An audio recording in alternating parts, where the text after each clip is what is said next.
Hello, welcome to Light on Light. Today we are going to be talking about a saint in the making, Pier Giorgio Frassati. He's about to be declared a saint of the church on the 7th of September 2025, 100 years after he died. So who is Pier Giorgio Frassati and why are we looking at his life? Because ultimately he lived life to the full. He was a man who lived an enthralling life, a life of adventure. So he was born in 1901 in Italy, in Torino, and the Frassati family had a house in Torino and another one in a place called Polone, a place near the mountains. The Frassati family were a very wealthy family, and Pier Giorgio's father, Alfredo, was a very impressive man, a politician, an ambassador. He owned the newspaper, a very famous newspaper at the time called La Stampa, which was an anti-fascist newspaper. And Pier Giorgio's mother, Adelaide Amethyst, was a famous painter, very well known at the time. And Pier Giorgio was born in 1901, and a year later, his sister was born. And they were very close together in age, very close together in the way they looked. And there are photos of them as children. They look like twins, and many people thought that they were, in fact, twins. When Luciana got married and she left the family home, Pier Giorgio was very saddened. He found it very difficult. Luciana was his best friend and they shared a lot together. And life became a little bit more difficult for Pier Giorgio at home. And it wasn't the happiest of marriages between Pier Giorgio's parents. There were often tensions in the family. There were high expectations from both his mum and his dad. And his parents weren't particularly religious. His father was agnostic, and he didn't really appreciate that Pier Giorgio would spend time at church. And Pier Giorgio's mother was not really deeply into her faith. So somewhat of a difficult family upbringing, but you know, who among us really has the perfect family? Pier Giorgio wasn't a natural student. He found it very tough. He failed exams. He had to work hard for his grades, and he didn't enjoy the hard work of study. And his parents, they wanted him to take on the family business. They wanted him to run La Stampa newspaper, but Pier Giorgio didn't want to do that. And he asked himself an important question: where can I serve best? Where do I see my life going? And as a result of that, he actually decided to study mining engineering. Now, at the time, miners, this occupation was a very dirty job and a very dangerous job. The miners were treated extremely badly. The work conditions were dire. But Pier Giorgio saw the needs of these people, and he decided that he wanted to help them. And he wanted to help them by studying mining engineering in order to stand up for them. He still struggled through his studies, and in fact, he didn't actually live long enough to graduate. He died shortly before graduating. The university awarded Pier Giorgio a degree posthumously, 100 years after he was born, in fact.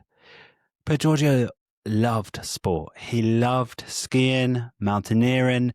In his letters, he writes about climbing mountains without a rope, scaling the mountains.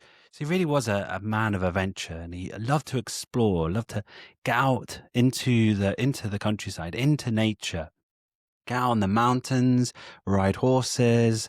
There were accounts of him swimming and running, and he loved to just get out in the outdoors. And Pier Giorgio was a great gatherer. He used to bring all of his friends with him on these adventures. So you get a sense really of someone who loved life, who laughed and joked and played practical jokes and didn't take himself too seriously. And he was loved by his friends, and he had a great strong bond, a deep bond that he felt with his friends and with his family. He wrote letters to his friends. He speaks about how he embraces his friends. And some of his earliest letters were to his parents, where he speaks of sending a kiss to them and apologizing for hitting his sister and saying, I won't do that again. You know, something I'm sure other siblings can relate to. There's a beautiful humanity to Pier Giorgio. He was grounded. At university, he formed a group of friends called the Shady Characters. And they built this friendship on laughter and fun and adventures. You know, if we want to go to the heights, we do it together. If we want to live life to the full, we are meant to do it with other people. Good friends who will support us, who will push us, encourage us, not to settle, but to scale the heights. Pier Giorgio said, "The first to go to heaven will help the other climb up." He also said, in this earthly life, after the affection for parents and sisters, one of the most beautiful affections is that of friendship. And every day I ought to thank God because he has given me men and lady friends of such goodness who formed for me a precious guide for my whole life. There's this one photo of Pier Giorgio at a table, and his friends are there around the table as well. And they've just shared a meal that Pier Giorgio has actually cooked himself. And Pier Giorgio's grinning away, has a hat on the top of his head, and his friends are mucking about. You get from this photo and from his life a sense that this is a man who enjoyed life. Pier Giorgio also loved to sing, but the only problem was, as others say about him, that he could not sing. He was a terrible singer. So very often he would find a quiet spot in the church and sing. From a very young age, as a small boy, Pier Giorgio was always well aware of others' suffering. One day, when he was very small, Pier Giorgio's grandfather took him to a nursery to visit one of the nuns during lunchtime. And Pier Giorgio, he noticed a young boy who was sat alone. He had a skin condition. And Pier Giorgio, without hesitation, went over and sat beside him, shared his food with him, and made jokes to cheer him up. On another occasion, a beggar woman came to the door of the family home, and her son had no shoes on. Pier Giorgio opened the door, and as soon as he saw them, he took off his own shoes and gave them to the mother. And he closed the door quietly so no one else would know. He was only only a young boy at this time. So this is only a little act of love, but it's infused with greatness. As Pier Giorgio liked to say, to the heights, let us go to the heights, verso lauto, let us scale to the heights of charity. Pier Giorgio's life makes no sense without his faith and his love of Jesus. Pier Giorgio was utterly devoted to Jesus, and you can see that Pier Giorgio lived life to the full. And he had such a strong faith and love of God, and this was the foundation. This is the thing that really animated everything else in his life. Everything in his life was raised up and coloured by his faith. The friends of Pier Giorgio described him in this way. Pier Giorgio was serene. He has a joy which no circumstances can take away, a peace which cannot be shaken. Jesus says in the Gospels, I will see you again, and your hearts will rejoice, and no one will take your joy from you. Pier Giorgio received this joy from Jesus, and it allowed Pier Giorgio to live life to the full. I think Pier Giorgio's life calls out to us all of these adventures, the laughter, the peace, the joy of life, the fun, the living life to the full.